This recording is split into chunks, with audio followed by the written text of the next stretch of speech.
Good morning and welcome to Round the Globe on Aneke TV. First, the headlines. Federal government urges striking health workers to return to negotiation. Mpox outbreak hits 5 local government areas in Benue State. FEC approves 68.7 billion naira for power projects. Ogun State government to begin disbursement of grants to artisans and small-scale businesses. Police in Enugu arrest 13 suspects for various offences. Co-founder of Lakewood Church is dead. I am Aneke. Now, the news in detail. The White House Press Secretary Caroline Leavitt says United States Special Envoy Steve Witkoff will visit Gaza today to inspect food distribution sites. Leavitt said Witkoff would visit the territory along with U.S. Ambassador to Israel Mike Huckabee and secure a plan to deliver more food and meet with local Gazans to hear firsthand about the dire situation on ground. The press secretary added that Mr. Witkoff, who is on a visit to Israel, also had a productive meeting with Israeli Prime Minister Benjamin Netanyahu. Meanwhile, the U.S. says it is going to impose sanctions on the Palestinian Self-Governance Organization, as well as the body that represents it on the international stage. The sanctions affect both the Palestinian Authority, which was established by Oslo Peace Accords, and the Palestine Liberation Organization, PLO, which was recognized after the same process as the official representative of the Palestinian people in return for it recognizing Israel and renouncing violence. The State Department said it would deny visas to Palestine Liberation Organization members and Palestinian Authority officials. In its sanctions announcement, the State Department accused the Palestinian Authority and Palestine Liberation Organization of taking actions to internationalize its conflict with Israel, such as through the International Criminal Court, ICC, and International Court of Justice, ICJ.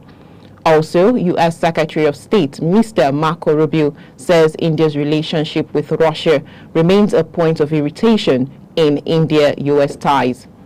Mr. Rubio's statement comes a day after U.S. President Donald Trump said he would impose 25% tariffs on Indian goods plus an unspecified penalty for buying Russian oil and weapons.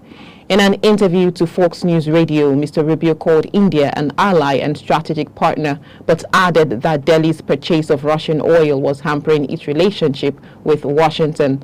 Russian oil made up of 35% to 40% of Indian oil imports in 2024, up from 3% in 2021.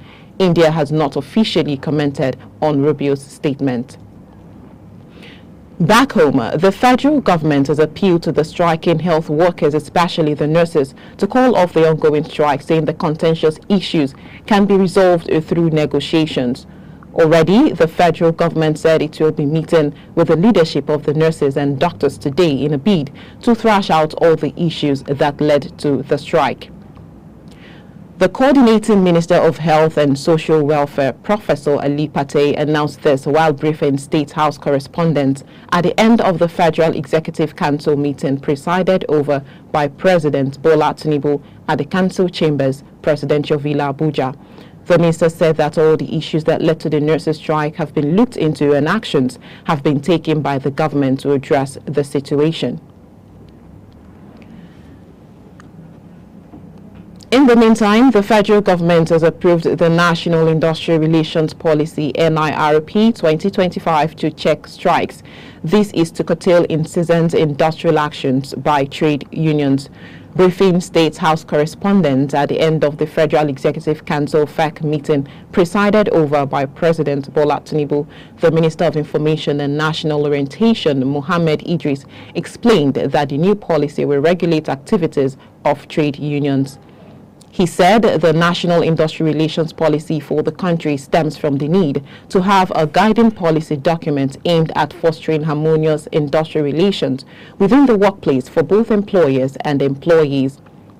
Meanwhile, organized labor has vowed to resist any attempt by external forces to cause disunity between the Nigeria Labour Congress (NLC) and the Trade Union Congress of Nigeria (TUC) so as to weaken the agitation for workers' welfare.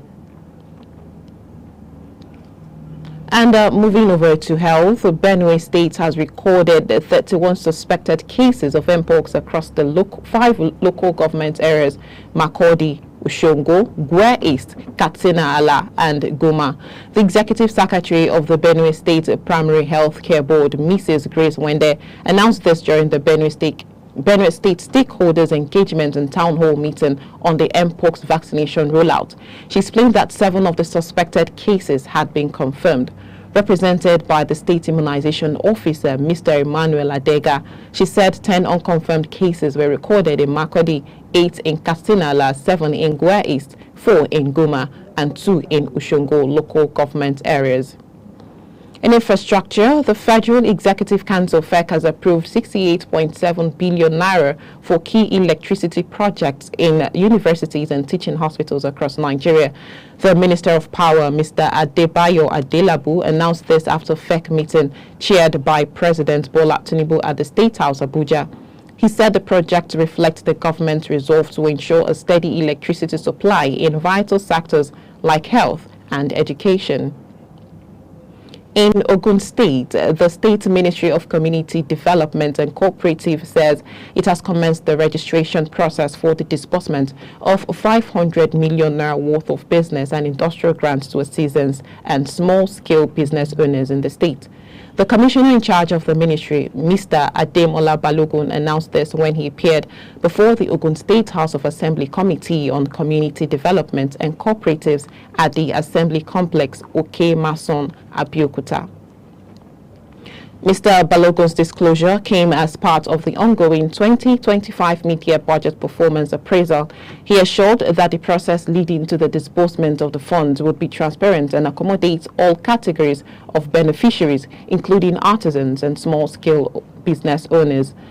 To some security matters.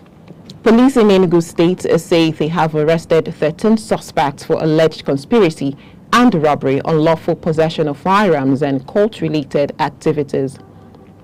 The command's public relations officer, Mr. Daniel Ndukwe, who confirmed the arrest in a statement issued in Enugu, said the arrests were made during a series of recent tactical and intelligence-guided operations, which also resulted from the recovery of firearms, vehicles, and other incriminating evidence. Meanwhile, the Commissioner of Police in the state, Mr. Maman Bitrus Giwa, has commended the operatives for their proactive efforts, urging them to sustain the momentum. He reaffirmed the command's unwavering commitment to ridding the state of criminal elements and ensuring the safety and security of all law-abiding citizens.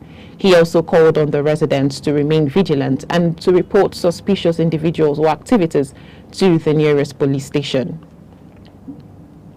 Also, troops of 6th Brigade Nigerian Army Sector 3 Operation Wheelstroke, in collaboration with operatives of the Department of State Services DSS, have busted a gun-running syndicate and arrested a suspected high-profile gun runner in Taraba State.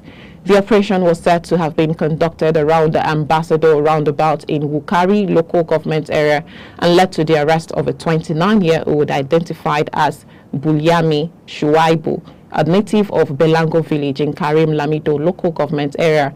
The public relations officer of the 6th Brigade Nigeria Army, Umar Mohammed, in a statement said the suspect is believed to be a key player in arms of trafficking operating within the region.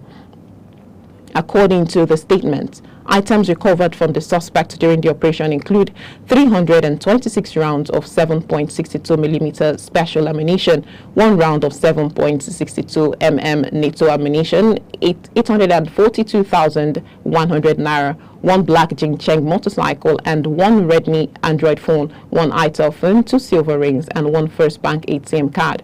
In the meantime, the Nigerian Army has debunked false claims